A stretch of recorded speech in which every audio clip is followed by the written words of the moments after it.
Welcome back to Color Class. I'm Sarah. I'm Lucinda. And today we're going to be talking about the color system that sold over 15 million copies, but why it doesn't work for everyone.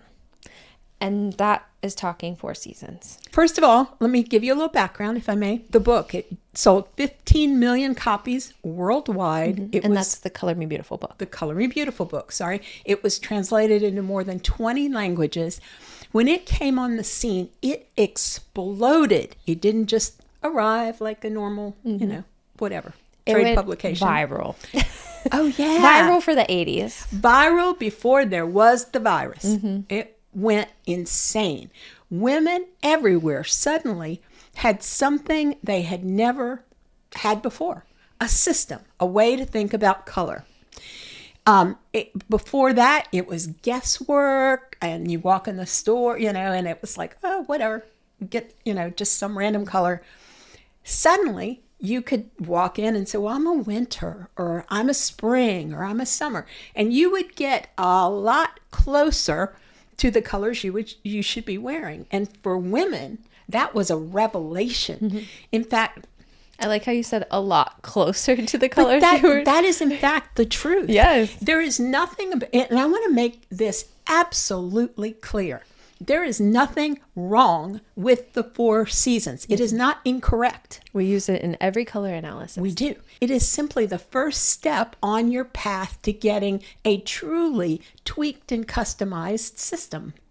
Here's what's important about all of this, and it was when Carol Jackson wrote this book, Carol Jackson, who I adore, she's a friend, when she wrote this book, she said that it was written primarily for Northern European women. That was kind of, her niche, the people she was working with as an image consultant. And today, our population and the people who are interested in color, it's more diverse than ever. So what was created as 4 buckets of color and a direction, a first step on a path, was great for back then. It was revelatory. It was exciting. It was, how many copies of the book were there? 15 million? Mm-hmm. 15 million copies sold. And I was there, not from the very beginning, but pretty early on. And I can tell you, Carol was getting calls from people you would have never imagined, like General Motors, an auto manufacturer, an American auto manufacturer. I'm not sure which one. I don't remember. They went to Carol and said, could you design the interiors of our automobiles and put them in seasons? This book was just incredible. I mean, I wouldn't mind that. Who would? I mean, it's a cool idea. Mm-hmm. It never materialized because of issues with 4 different colorways on the interiors, and it didn't work out. Mm-hmm. But still, the interest was there by an automaker. That is how just widespread this was. It was, again, incredible. And it's accurate to a point.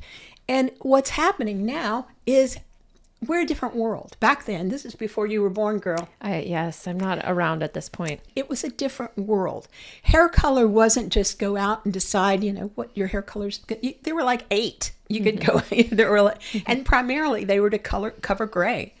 It wasn't like a means of expression. Today, it's totally your call as to what color you want to do your hair. And it was made to be very natural. Yes. Like you weren't even doing it. Yes, and that was makeup too. It was the best effort at looking like your natural beauty back then. Now, you're an artist. You can do with your hair, you can do with your makeup, you be you. And so the whole Four Seasons thing was vast. It was everywhere. Everybody was doing it. You were as likely to be asked, what is your season, as being asked, what is your horoscope sign? It was really everywhere. It was vast. But today, it's a different world. We have differences in very differences in terms of people's coloring that weren't considered back then. We have differences in terms of their hair color. We have differences in terms of makeup. We even have differences in terms of how we're being seen. We're just not being seen, me to you, or in a photograph. We're being seen on video. We're often. And it's not unusual. Before, maybe you'd be seen on video if you were doing a commercial or something. Today, it's like you get up and you could be seen on video. Your daughter, just in the background of a random video your somewhere. daughter could call you on Facebook instantly, and you're going to be seen that way. So we needed better ways to take each of those 4 buckets and spread them into a more refined system, into more refined systems. They got up to a 12 palette system. And there was some talk about that, and there were palettes sold, and it became very cumbersome because at that time, Color Me Beautiful was a cosmetic company. And keeping a cosmetic inventory for 12 palettes, it wasn't viable. Right. Just too much. It was not financially feasible, and it was too much to handle in terms of the business, how much business there was for it. So the 12 palette system was a great development. It was an important escalation in terms of the seasons, but it never quite caught on the way the 4 seasons did.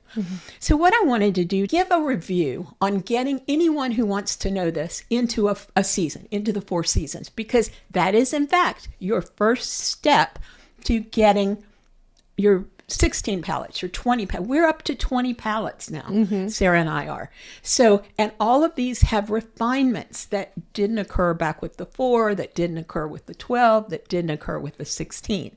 And they're all legitimate, and every single one of them speaks to one of you. All right, so let's get into the 4 seasons. Now, starting off, I'm going to start with the lighter seasons, which relates to spring and summer. When we look at the 4 seasons, we're looking at 2 different color spectrums. Well, color spectrum and depth spectrum. One being light to deep, another being warm to cool. We are not talking soft to clear in here. And I'll talk about that in a little bit later. So, springs, summers, both light. When we're looking at that first spectrum, they both fall on the light side. The difference is their temperature. Springs are warm, summers are cool. Now, we said contrast wasn't a huge thing in the 4 seasons, but generally speaking, summers were soft, winters were clear. That was the general consensus. Obviously, there are no soft winters in this palette. There's nothing more to it. It's just light and deep, warm and cool. So, I'm an example of a summer. Yes. A general summer would be light and cool, on the cooler side. We don't have balanced palettes, which means right in between warm and cool. So you would generally be a summer. Yes. Now we're going to switch over to deeper palettes, autumns and winters. Winters are cool, autumns are warm. So now when we're looking at the light to deep spectrum, both are on the deep side, and then winters switch over to cool while autumns switch over to warm.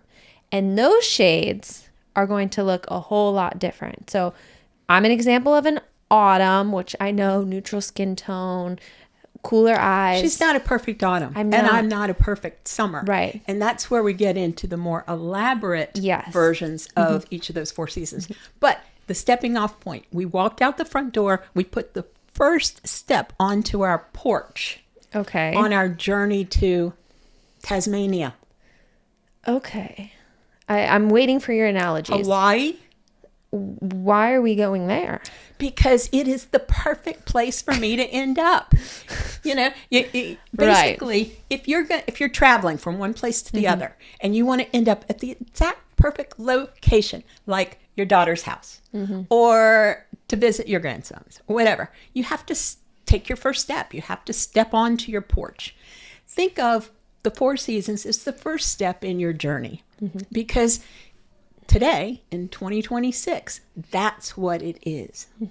So that's why we do appreciate the 4 seasons.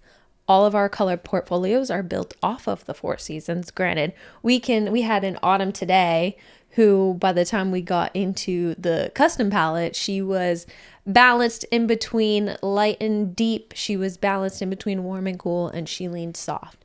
And Patricia, this is Patricia. Patricia, in order to call her an autumn, we had to like twist her like a pretzel and kind of go, well, if we had to put you in one of these, because you didn't.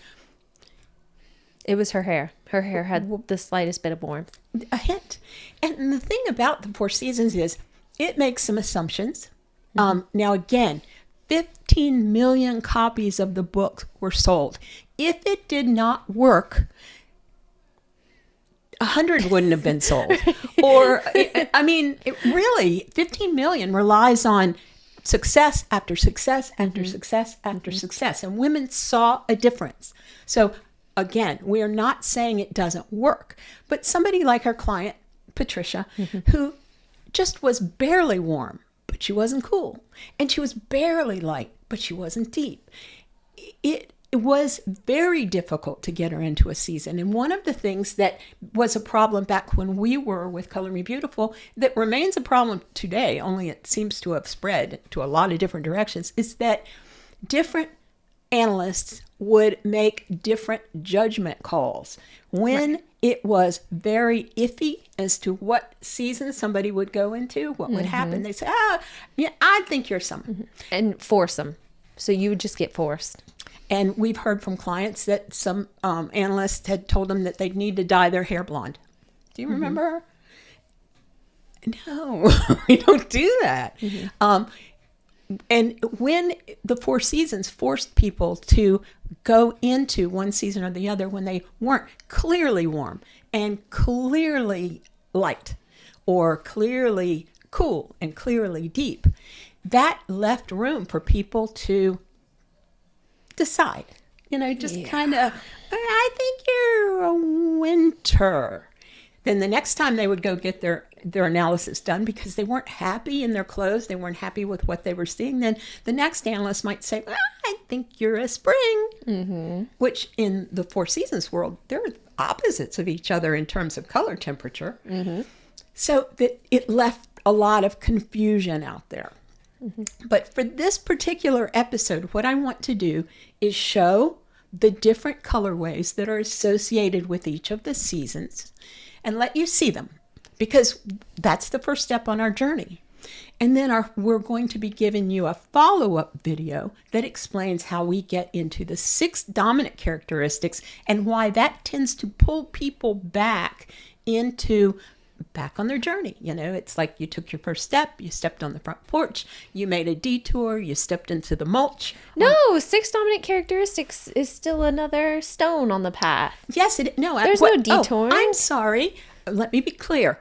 Once you get on the 6 dominant characteristics, it pulls you back on your path. In other words, we were talking about the analysts saying, I think you might be a winter. And another one might say, I think you might be a spring. Once you get to the 6 dominant characteristics, it goes, yes, 6 dominant get back on your path. We do love and appreciate the 6 dominant characteristics, but obviously we start off here at the 4 seasons. And even if you get a color portfolio, you will still start off at the 4 seasons. You will. Now, one thing that I really was hoping I didn't forget, and I'm excited that it stayed in my head. I want to know if you were around when this book came out. Tell me your stories behind it. Like, I want to know, was it really, everyone says, everyone was talking about what your season is. What are your colors? Is that true? Is that really what was happening at the time? Can I tell you my story? Yeah. Okay. So I had a friend, and, we would always be talking about clothes or whatever. Sometimes we'd go shopping together. And one day she just looked at me, and keep in mind, I had Sarah's hair color back in the day. And she would say, I think you're a spring. And I would be like, what are you talking about? And she was like, I think you're spring. Color Me Beautiful, I think you're spring. And I'd say, I don't know what that is. Imagine a world where I had no idea of color analysis. Seems kind of weird, right? A while ago. Yeah, it was a while ago. Anyway, my friend she had me convinced that I was a spring. Now, when I started to work with Color Me Beautiful, and it wasn't that much later, Carol says to me, she goes, I think you're an awesome. I was like, what? Because I had that. Mm-hmm. Now, what Carol had done, recognizing, Carol is a brilliant woman. Shout out to Carol. What she said and what she was doing was actually adjusting for something that didn't quite work in the 4 seasons. And that was that I was probably not that warm enough to be a full-blown autumn. And I had some coolness in my features, like this one. Mm-hmm. So she said, I think you're an awesome, which would have been a combination of autumn and summer. Already recognizing that there was there were further steps down the path to get exactly right and have names for it. So that's my story. It was Lou, by the way. Oh, well, tell us your stories down below in the comments because I would love to hear them. Now that you understand the 4 seasons, in our next training, we're going to go over how to refine the 4 seasons because people don't live in a single bucket. Mm-hmm. We recognize that they live somewhere in between. And once we know which bucket you're closest to and we can deal with that, then we're going to get you on to the next step. And that will be in one of our upcoming videos. So we want you to watch for it. Mm-hmm. Now, you were just talking about upcoming videos. Something that I always forget to mention is we do have memberships here on YouTube and we release the same content as Patreon. So if you want to support us here on YouTube, then you can absolutely become a member here. And it gives you like a little icon, I think, when you comment, so we can comment back to you. It's, cute little fun idea. If you're interested, also, I would recommend Patreon. We have a really great community of color analysts and people who are interested in color or want to learn about color. So hop on over there. Link is at the end of the video or in the description below. So lastly, I'm Sarah. I'm Lucinda. This has been another color class, and we'll see you in our next video.